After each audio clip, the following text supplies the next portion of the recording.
Summon ஒட்டப்பட்டிருக்கு. ஒட்டப்பட்ட சம்மனை சில வினாடிகள்லயே கிழித்ததாக ஒரு குற்றச்சாட்டு. அதன் பேரில் உங்க காவலர், உங்க வீட்டில் இருந்த காவலர்கள் அதை கிழித்தாருன்னு சொல்லி போலீசார் அவரை கைது செஞ்சு கொடுத்திருக்காங்க. இது உங்களுடைய விஷயம். இதெல்லாம் அவசியமற்ற ஒரு என்ன சொல்றது, இது கேவலமான நடவடிக்கை. இதெல்லாம் அவங்க இதே வழக்குக்கு ஏற்கனவே 3 மணி நேரம் விசாரிச்சு எல்லாத்தையும் பதிவு பண்ணிக்கிட்டாங்க. அப்புறம் திருப்பி அதே வழக்கு தான், அப்புறம் திருப்பி அதே தான் பேசணும். அவங்களுக்கு இதுல திரும்ப திரும்ப பேசி எதை என்னையும் அசிங்கப்படுத்தலான்னு நினைக்கிறதுக்காக செய்யறாங்க. இதுல இந்த ஆட்சியாளர் தான் அசிங்கப்படுறாங்களே ஒழிய எனக்கு இதுல ஒன்றும் இல்லை. இப்ப நீ இவ்வளவு தீவிரம் கண்டிருந்தீங்க அந்த அண்ணா பல்கலைக்கழகத்துல இந்த பொள்ளாச்சி பாலியல் வன்கொடுமையில நடந்த இந்த பாலியல் இதெல்லாம் இவ்வளவு தீவிரம் காட்டலையே. நான் ஏற்கனவே ஒரு அழைப்பானை கொடுத்தாங்க, கையெழுத்திட்டு சொல்லிட்டு தான் வந்தேன். இதற்கு திட்டமிட்டேன், வர முடியாது, வந்தவொடனே வாரேன். எனக்கு வேற நாட்டுக்கு போய் தலைவராக முடியாது, உங்களுக்கு தெரியும். கடை வச்சுட்டு இருக்கேன், தினந்தோறும் உங்களை சந்திச்சுக்கிட்டு இருக்கேன். இதில் இவ்வளவு விரட்ட வேண்டிய அவசியம் என்ன இருக்குது? இந்த அரசு இது மாதிரி வேற எதுலையாவது நடவடிக்கை எடுத்திருக்குதான்னு நீங்க பாருங்க. எவ்வளவு கேவலமான ஒரு ஆட்சி அதிகாரத்தை நடத்திக்கிட்டு எந்த சிக்கல்லையாவது பிரச்சனையாவது இப்படி பண்ணிருக்கா? வரேன்னு சொல்லிட்டேன். என் வீட்டில் என் மனைவி என் பிள்ளைகள்லாம் இருக்காங்க, அவ்வளவு பேர் வேலை செய்யறவங்க. நான் இந்த கிருஷ்ணகிரியில தான் இருக்கிறாங்கன்னு இங்கே பாதுகாப்புக்கிற காவலருக்கு தெரியும், அங்க இருக்கிறவங்க தெரியும். என் வீட்டில் போய் ஏன் ஒட்டுற சேட்டை தானே.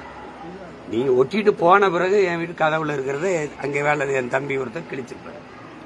அதுல என்ன பிரச்சனை? நீங்க இது ஒண்ணு நான் தான் வருவேன்ல. ஏற்கனவே உங்களுக்கு முன்னாடி நீங்க விசாரிச்சதுக்கு பதில் சொன்னவன் தானே. நான் வராம போயிடுவேன்னா இவ்வளவு பெரிய வேலை செய்யறவன் இல்ல உங்களை மாதிரி பயந்து ஓடிக்கிற கோழைகளா? இல்ல நான் தான் வருவேன்னு சொன்னேன். அப்புறம் ஏன் இந்த வேலையை செய்றீங்க நீங்க? இதனால நான் அசிங்கப்பட்டு நினைக்கிறீங்களா இல்ல நீங்க அசிங்கப்படுறீங்களா? இதை பாக்குறவங்க முடிவு பண்ணிட்டோம். எங்கே போறேன்னு இங்கதான் இருக்கேன். வரேன்னு சொன்னேன். நாளைக்கு இல்ல நாளை மறுநாள் வருவேன். நாளைக்கே வந்தானு வர முடியாது. என்ன பண்ணுவேன் நீ? என்ன பண்ணுவேன் நீ? திருப்பி வைப்ப, நீ அதையே தான் பேசுவேன். நீ சம்பந்தப்பட்ட அந்த பொம்பளையை கூட்டிட்டு அங்க உட்காரவே என்னை உட்கார விசாரி. நீ அங்க ஒன்று பேசிட்டு வருவ, அப்புறம் திருப்பி ஒன்று வருவ, அப்புறம் ஒரு வாரம் இதே பிரச்சனை வைப்பீங்க, திருப்பி கூட்டிடுவீங்க. எத்தனை நாளைக்கு? 15 வருஷமா இதே நாடகமா? என்னது இதுல? என்ன நீ சொல்ல மக்களுக்கு முன்னாடி இந்த அரசு சொல்ல விரும்புறது என்ன செய்ய நினைக்குது சொல்லுங்க.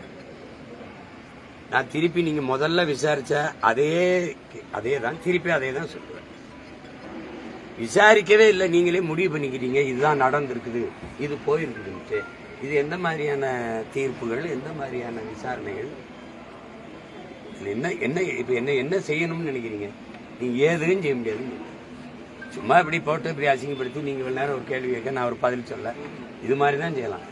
இதுக்கெல்லாம் அஞ்சிரவனும், இதுக்கெல்லாம் இதுக்கு என்ன சொல்றது, இதுக்கு பயந்து ஓடுற அளவு நான் கிடையாது.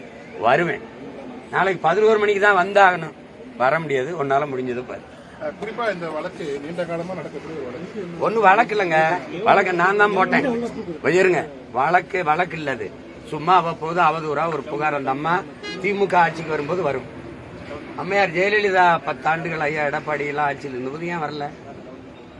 இவங்க வரும்போது வருவாங்க. குறிப்பா தேர்தல் வரும்போது வரும். என்னை சமாளிக்க முடியலன்னா அந்த அம்மா குட்டி நிறுத்திடுவாங்க. இப்ப பெரியார் வாங்கின அடியில இவங்களுக்கு என்ன பண்றதுன்னு தெரியல, என்னை எப்படி சமாளிக்கன்னு தெரியாம மறுபடியும் இந்த பொம்பளை குட்டி அது நான் தான் வழக்கு போட்டேன். இது ஒண்ணுமில்லாத வழக்கு, இதை அழிச்சு விடுங்கன்ட்டு.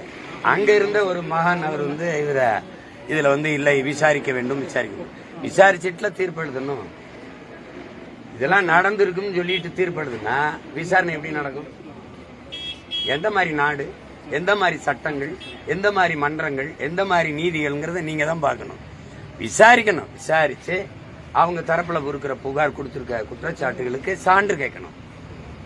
அதெல்லாம் சான்றுபடி நிரூபிச்ச பிறகுதான் இது குற்றம் நடந்திருக்கா இல்லையான்னு முடிவுக்கு வரணும்.